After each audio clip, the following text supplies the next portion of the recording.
Hi, boys. This is our Chapter 10, Section 6 notes, and I'm breaking this lesson into different assignments, but I'm only going to do 2 videos, this one, and then I'm going to post another one for your lesson tomorrow where it's just how to deal with different types of answers. So in short, we're dealing with the quadratic formula, which is written in blue. So please write this down on a piece of paper. And it comes from quadratic equations. And I put in red what a quadratic equation looks like when there's no numbers yet. A quadratic equation is always risen to the second power, and each of the terms has a specific letter that matches to it. So the term in front of x squared is called a, the term in front of x is called b, and c is the last one. There can be an instance where you don't have a b because there's no term, for example, maybe there's no 5x, or you might not have a c, for example, there's no -8. So to help you understand where the numbers go and how to actually solve the quadratic formula is I want you to focus on how I wrote these right underneath each other. So A refers to the number 3. So when you're using the formula, wherever you see an A, you're going to plug in the number 3. So in blue, I would be plugging it in here and here. Wherever you see a B, you're plugging in a +5 because that's in front of X. So here and here. And where C is the term that's the constant, so there's no variable, you're plugging in a -8, and that is in one spot, so it would be here. And what you're doing is you're solving for what are the values that x could be that make the entire equation equal to 0. We had solved these in the past in Chapter 9, where I had you factor a quadratic equation into 2 different binomials, and then you would set each of those individual binomials equal to 0. Here, this is like a shortcut for when the numbers are a little bit bigger or it's a little bit more difficult to factor. You just plug them into this formula. And oftentimes you'll get 2 answers for x, but on some occasions it's possible to get 1 answer.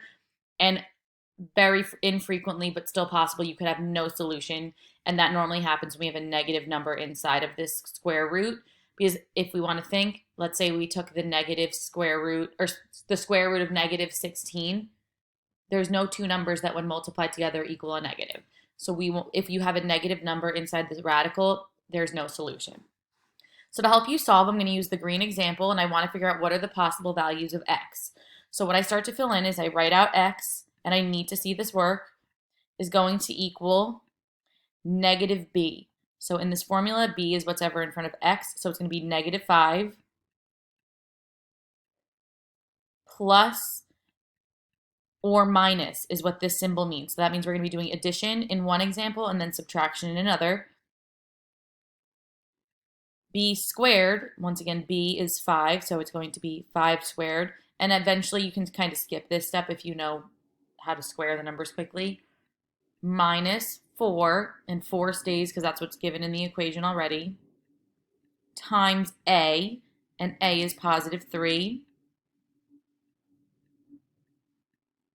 times b, which is -8.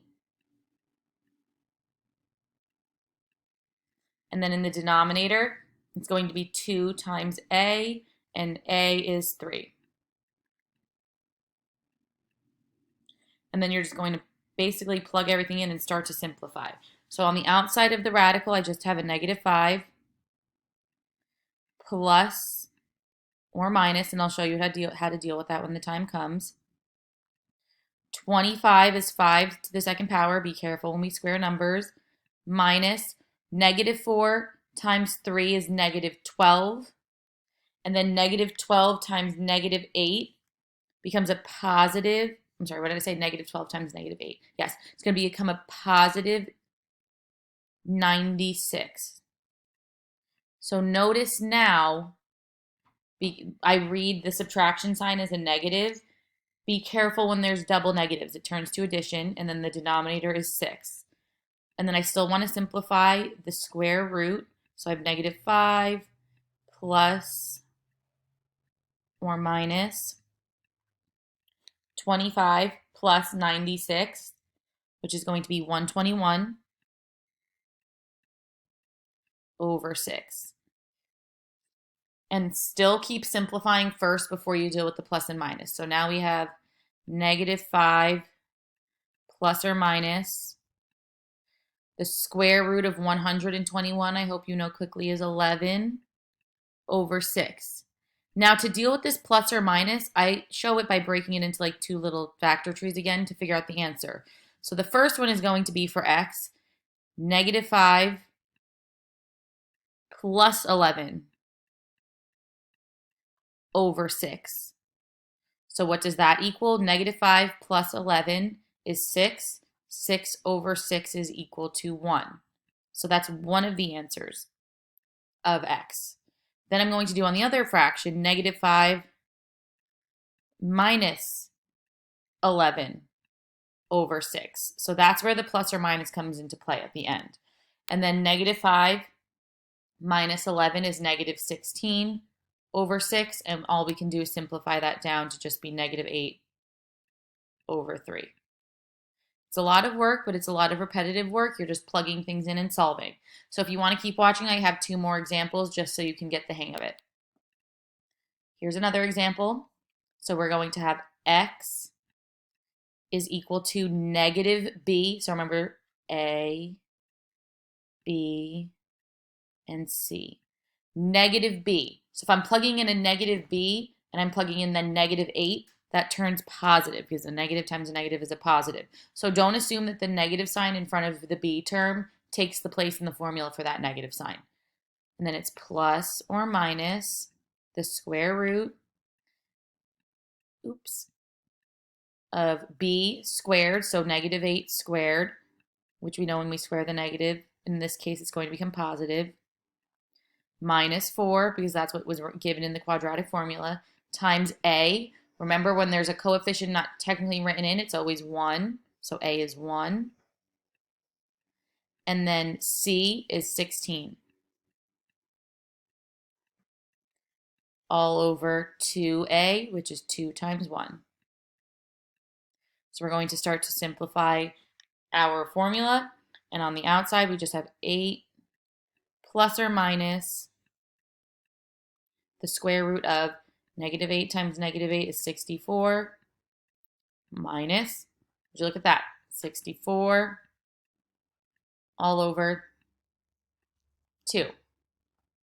Well, when I go to simplify this, I know 64 minus 64 is 0, and the square root of 0 is 0. So all I'm left with is 8 over 2. What does that simplify to? Positive 4. This is an example of when you could have just one answer left over, when this becomes 0. The last example is a little bit tricky because if we notice, it doesn't equal 0, and it's not fully written in the correct format or standard form. So I need to move this x to the left in order to have my equation equal to 0. So what that's going to become is 2x squared minus x, because the inverse operation is to subtract x, minus 7 equals 0. So sometimes you might have to rearrange the equation.